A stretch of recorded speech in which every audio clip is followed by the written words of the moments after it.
दाखिल किया, उसमें कुछ मुकदमे छुपाने का उनका आरोप है, क्या है पूरा मामला सर? देखिए, जो भी शपथ पत्र मैंने दाखिल किया उसमें कोई भी मुकदमे नहीं छुपाए गए। जो भी मुकदमे न्यायालय में चल रहे हैं सिर्फ उतने ही मुकदमों के बारे में शपथ पत्र में दिया जाता है।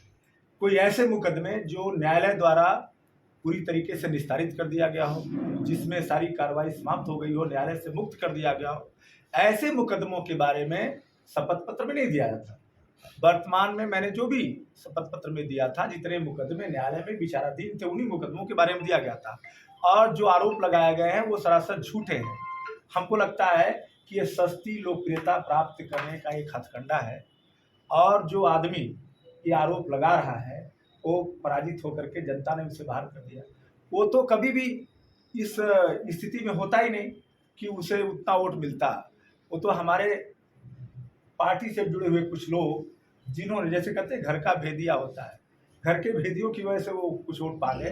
अन्यथा उनकी स्थिति ये थी, पहले भी 3rd नंबर पे थे और आगे भी 3rd नंबर पे रहते। लेकिन आपको बताएं कि जो भी आरोप लगाए गए हैं वो सारे के सारे बेबुनियाद और झूठे हैं। और मैं आपको बता दूं, उन्होंने अपने फेसबुक के अकाउंट पे जो बातें डाली हैं, मुझे इस बात का, मेरे वकील साहब ने मुझे कहा कि इस पर डिफेमेशन सूट हो सकता है। लेकिन मैंने इस बात को विचार किया कि डिफेमेशन सूट करने से हमें मिलेगा क्या?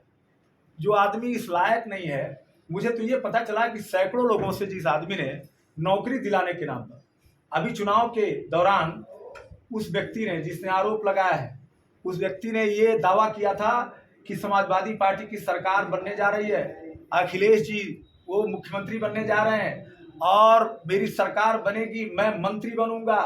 तो लोगों से उसने लाखों रुपए, किसी से 2 लाख, किसी से 4 लाख, किसी से 5 लाख रुपए, सैकड़ों लोगों से उसने ले लिया नौकरी दिलाने के नाम पर। और मेरे पास अभी 3 दिन पहले, मुझे नहीं पता था कि ये घटना कुछ आने वाली है, कोर्ट का मामला था, मेरे पास 24-25 तारीख में वहां विधानसभा के अंदर लोग मिलने आए थे। उन्होंने कहा कि त्रिपाठी जी और मैंने, मुझसे पैसा ले लिया, जयराम पांडे और उनके बेटे ने पैसा ले लिया, और ये देखिए मेरे फेसबुक पर ये दिया हुआ है कि मैं पैसे वापस कर दूंगा। लेकिन ये इतने दिनों से पैसे वापस नहीं कर रहे हैं नौकरी दिलाने के नाम पर कि हमारी सरकार बनेगी, हम नौकरी दिलाएंगे। आज इनके ऊपर इतना प्रेशर है कि ये जो है नौकरी दिलाने के नाम पे जो सैकड़ों लोगों से लाखों रुपए लिए हुए हैं, वो प्रेशर है। तो ये उस प्रेशर को डिस्चार्ज करने के लिए कोर्ट चले गए। अरे भाई, कोर्ट चले गए, आपने जो आरोप लगाया, क्या आपने उसका परीक्षण किया? आप ये कहते हो क्या मैं इतना मूर्ख आदमी हूँ? मैं लगातार 4थी बार चुनाव लड़ा हूँ, हर बार मैंने शपथ पत्र दिया है और मुझे अच्छी तरीके से पता है कि शपथ पत्र में उन मुकदमों का जिक्र करना होता है जो मुकदमे न्यायालय में विचाराधीन होते हैं। लेकिन जो मुकदमे न्यायालय में विचाराधीन नहीं होते उनके बारे में शपथ पत्र में नहीं दिया जाता है। तो मैंने उतने मुकदमों का दिया है, और अगर मैं 10 मुकदमों का दे सकता हूं तो 20 का क्यों नहीं दे सकता? मैं 10 का दे सकता हूं तो 25 का क्यों नहीं दे सकता? अगर मेरे ऊपर मुकदमे होते न्यायालय में विचाराधीन तो 100 होते तो मैं 100 का क्यों नहीं देता? अभी इस विधानसभा में ऐसे भी लोग हैं जिनके ऊपर 100 से ज्यादा मुकदमे विचाराधीन है, उन्होंने तो दिया है। आजम खां के ऊपर तो 100 से ज्यादा मुकदमे हो गए। तो आप ये बताओ, मुकदमे होना और मुकदमों में क्या कोई परिणाम आया है? मेरे खिलाफ कोई आर्डर हुआ है क्या? कभी भी नहीं हुआ, क्योंकि सारे मुकदमे, आपको बता दें, इसी सपा और बसपा की सरकार में हुए थे। मेरे ऊपर जितने भी मुकदमे हुए हैं, ये सपा और बसपा की सरकार, जिनके ऊपर आज बुलडोजर चल रहा है, जो गुंडे और माफियाओं से भरी हुई सरकार है। और ऐसे व्यक्ति को, जिसको आम जनता कहती है, जो दलाली का काम करता है, जो लोगों से पैसे ले लेता है और लोगों को नौकरी दिलाने के नाम पे लाखों रुपए ऐड करके बैठा हुआ है, उस व्यक्ति की बात कर रहे हैं। न्यायालय में गया हुआ है तो न्यायालय से पता चल जाएगा। किस बात की चिंता करते हैं? मुझे तो किसी बात की चिंता नहीं है। मुझे तो मालूम है कि मैं 100% एक्यूरेट और ट्रुथफुल मैंने अपना शपथ पत्र दिया है, इसलिए मुझे किसी बात की चिंता नहीं है। ये सस्ती लोकप्रियता हासिल करने के लिए इस तरह काम किया गया। अब आप देखो ना, वो लेकर के आया और वो लिख क्या रहा है बंदा, वो बंदा जो है अपने फेसबुक अकाउंट पे लिख करके उसके बाद तुरंत डिलीट कर दे रहा है, क्योंकि उसका मकसद क्या था, लोगों के बीच में इसको फैलाने का। और उसको ये मकसद, उसको नहीं पता था कि मुझे भी ये मिल जाएगा। अभी मैंने आपके सामने दिखाया, इस व्यक्ति ने जो बोला, मैं फिर से पढ़ता हूं, एक ही जमीन 33 लोगों को बेचकर, जरा आपने सबूत मांगा? 33 लोगों को एक जमीन का बैनामा कहीं से मिला? आप मांग लीजिएगा भाइयों, आप लोग तो पत्रकार हो, आप तो मांग सकते हो उस व्यक्ति से ऐसे किसी जमीन का पूरी धरती पर जो अनिल त्रिपाठी ने किसी को बेचा हो, एक को नहीं, एक ही जमीन 33 लोगों को, इस पे उसी ने अपने अकाउंट पे लिखा हुआ है। आप देख लो, इसको अच्छी तरीके से बना लो। आपने देखा भी है, सबने अभी स्वीकार किया कि आपने देखा हुआ है। दूसरी चीज कि इसने बोला कि एसएसपी और कमिश्नर ने नंबर 1 भूमाफिया बना दिया।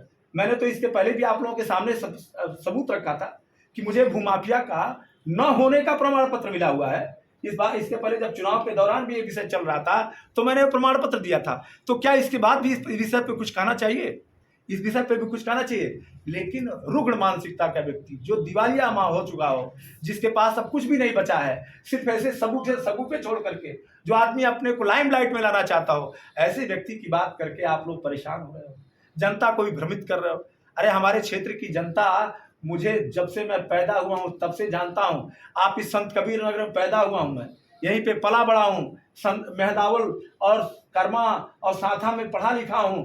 आप जरा बता दो, 20 साल से आप लोगों के बीच में लगातार हूं। 2005 में मेरी ब्लॉक प्रमुख पत्नी थी, मेरी पत्नी ब्लॉक प्रमुख थी, और मैं लगातार 7 से लेकर के 22 तक चुनाव लड़ा हूं। 22 में मैं जीता हूं। हाँ, लगातार मैं अपने क्षेत्र की जनता में रहा हूं।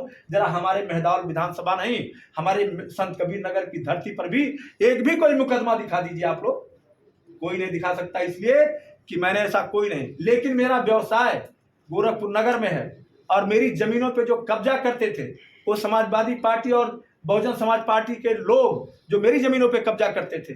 उल्टे जब मैं जाता था उनके खिलाफ करने तो वो सत्ता में रहते थे, वो हमारे ऊपर मुकदमे कराते थे।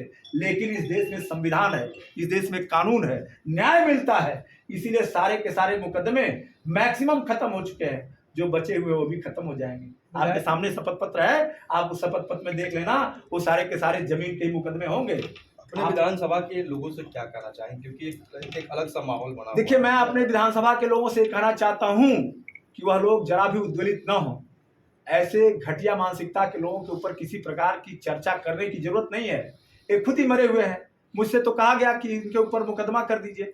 मैंने कहा क्या मुकदमा कर दे? डिफेमेशन सूट की करने की बात की गई कि मानहानि का मुकदमा। मानहानि के मुकदमे में अगले से जिसने मानहानि किया है उसके ऊपर पेनाल्टी होती है, रुपए उससे लिए जाते हैं।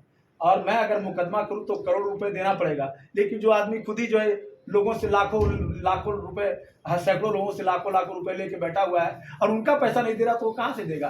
तो मैंने कहा जाने दो, ऐसे व्यक्ति की चर्चा ही किस बात की करना। अगर आप लोगों ने न पूछा होता तो मैं इस व्यक्ति का नाम नहीं लेता, क्योंकि इस लायक ही नहीं है, इसका स्तर ही नहीं है।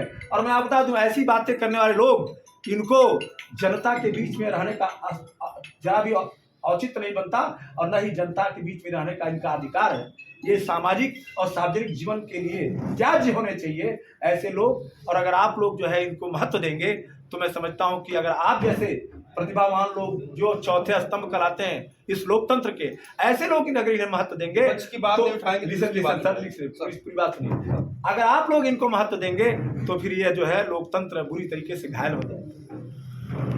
और बताएं, विधायक की उनकी जनहित याचिका को न्यायालय ने मैं उस जनहित याचिका को जानता ही नहीं हूँ। मैं तो अभी सिर्फ सुनी बातें सुन रहा हूँ।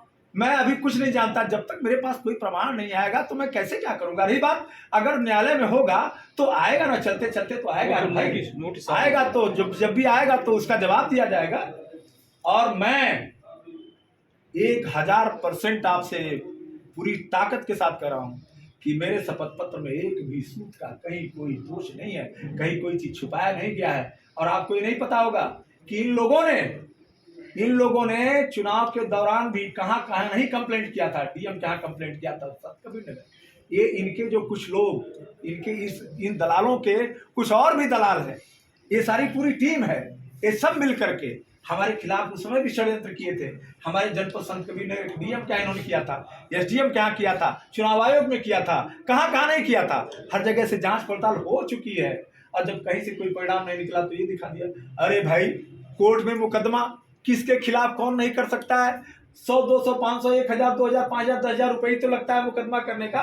और घर का वकील हो, भाई जाहिर है कि नेतागिरी कर रहा, 2-4 वकील भी होंगे, तो घर का वकील हो तो 1 भी रुपया नहीं लगेगा, खाली कागज का पैसा लगेगा। इतने मुकदमा कर लिया, अब मुकदमा करके आ गए, बोला कि हमने कोर्ट में घसीट लिया। अरे भाई, कहाँ घसीट लिया कोर्ट में तुमने? अब तुम घसीटने की बात कर रहे हो। तुम्हारे इस चरित्र पर अगर हमारे क्षेत्र की जनता घसीट लेगी तुमको अगर घसीट लेगी जब तुम वहां जाओगे तो कहोगे कि अनिल त्रिपाठी ने घसीटवा दिया। लेकिन मैं अपने क्षेत्र की जनता से आग्रह करूंगा कि वो जो है हमारे सभी शुभेच्छुओं से आग्रह करूंगा वो जरा भी उद्वेलित न हो और ना किसी प्रकार की कोई ऐसी घटना करें। ऐसे व्यक्ति को ये मान करके कि ये मानसिक रूप से रुग्ण व्यक्ति है और इसका जो है ये मानसिक दिवालिया व्यक्ति है, इसे किसी भी हरकत पर कोई जो है प्रतिक्रिया न करें, यही मैं अपने क्षेत्र की जनता से प्रार्थना करता हूँ।